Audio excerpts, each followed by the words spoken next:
What's up, everybody? Welcome to podcast now. I'm Alex, and in this video, I want to talk about Clair Obscur Expedition 33. Yet again, we got a new trailer today, and I feel like it just kind of gives me an excuse to once again bring this game up. Firstly, this trailer was just phenomenal. Very short but to the point, right? Really kind of setting the stakes. You got an awesome voiceover kind of situation going on. Just so freaking excited for the game. So it got me thinking, let's talk about the three things I'm most excited about this game. And so to start off, I'm going to say the combat. Ironically, the focus of the trailer was more about story and kind of, I think it's called the lore trailer, so more of like the setup. We saw a little bit of gameplay, but obviously the gameplay, I think, is hopefully a defining feature of this game. We know that they're doing the turn-based. We know that they're doing kind of like I don't know if this is like an official term, but like, a reactionary type turn-based. You're going to have to be paying attention when you do your moves versus the enemy's moves, right? There's going to be kind of like timed events. There's going to be moments of being able to block or parry or jump over attacks or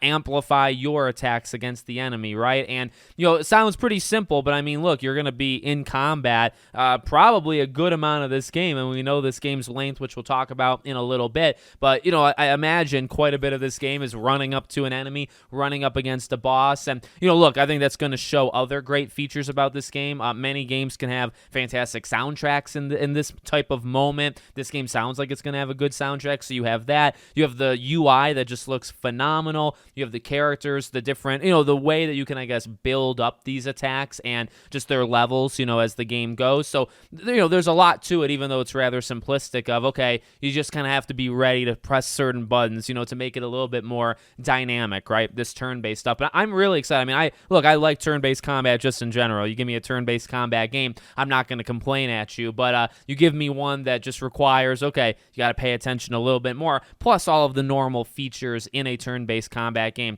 you got me sold. Okay, so that's number one. Number two, I do want to focus on that length and not, look, I mean, it's 1/3 of this video, so not to make the whole thing about this, but I can appreciate a game like this. And granted, it's not out yet, so I guess things can change, but, games that are 30-ish hours long, right? And I think they've talked about, this is going to be a game that's like 30-ish hours, and then if you try to do everything, you're probably going to be pushing it to 40, 50. It's just refreshing. I can't appreciate the long games. And you think about like a Persona being really like a titan in this space, literally what Expedition 33 is shooting for. Persona is one of the, untouchables, one of the titans. And that's a franchise that 70 hours is short, right? 100 hours is more of like the mean. So, for this to come in at 30, 40, 50, I'm not saying every game needs to do it, but it's refreshing because it kind of gets me thinking, all right, for a studio that's building, and for this being their first game, you don't want to push it. You don't want to make a 100-hour game just to do it. And I think, and that's always my center point. You don't want to shoot for length just to shoot for length, and you have no quality behind it. And hopefully this is a good example. Now, again, we don't know for sure. The game still has to come out, but hopefully when this game comes out, it can prove to others, whether it's consumers or also like the people that are making these games, hey, firstly, 30 hours is still kind of long, but it's not like, it's not going to take 4 months to beat the game.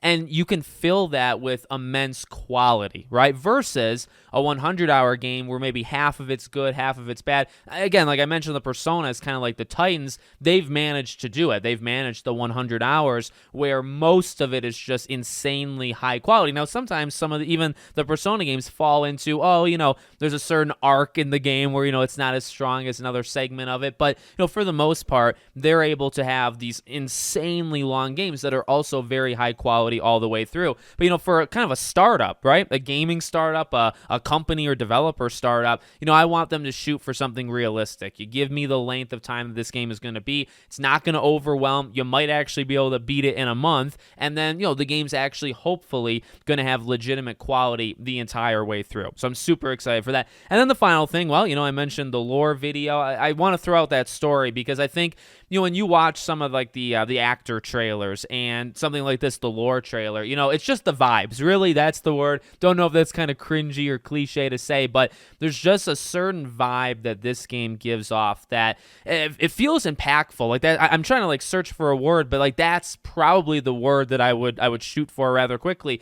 It just feels like it's going to have almost like a gut punching, like, it's kind of like an end of the world scenario, right? Where like everybody, I want to say everybody's getting younger. I mean, that's that's not necessarily what's going on, but you have this entity that's targeting people of a certain age demographic or age group, and it keeps going lower. So like eventually the entire race is going to be wiped out, and these are these groups that are trying to stop it. And this has happened multiple times, right? There's been multiple groups that have attempted to kind of break this trend, and none have been successful. So it's got this kind of like end of the world type vibes to it, while also because it's focused on like literally like an expedition group, right? So it's got this kind of, and this is how I'm thinking about it, at least. Maybe it's the wrong way of thinking about it, but it's got this larger than life type premise or setup, right? Where it's like, okay, this is the end. This is, so it's got that big part. And then it's also got, okay, well, these are going to be individuals, you know what I mean? And, I don't know how they're going to play it. Like maybe some of this cast, and I mean, the characters seem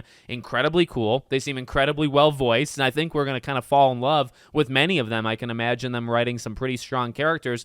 Are they all going to survive? That's got me, staying up late at night thinking about that. But, things like that. I really feel this game, and I don't know if it's like underrated because they have focused on it an okay amount, but I don't know. I think you see it, and you kind of see that flashy combat and, just this JRPG kind of like coming together of all of these different, it's clear they're fans of Persona. It's clear they're fans of Final Fantasy. So I think that's kind of like the entry. Like everybody can kind of see that stuff. And then when you get deeper, you say, oh, shoot, this actually might have the potential of a killer story, like a game of the year type contender story, if everything comes together. So that's more of a what if, because we haven't seen too much. And, the combat, you can kind of just imagine it being really good and just holding up. The story can go in 1,000 different ways, but that's got me really, really pumped, especially if it gets like tragic or gets like really, really serious. Like it might have more weight to it than you might think it does right now. So let me know what you guys think in the comments. Make sure, as always, you're subscribed to the channel, bell icon turned on, and I hope to see you all on the next one.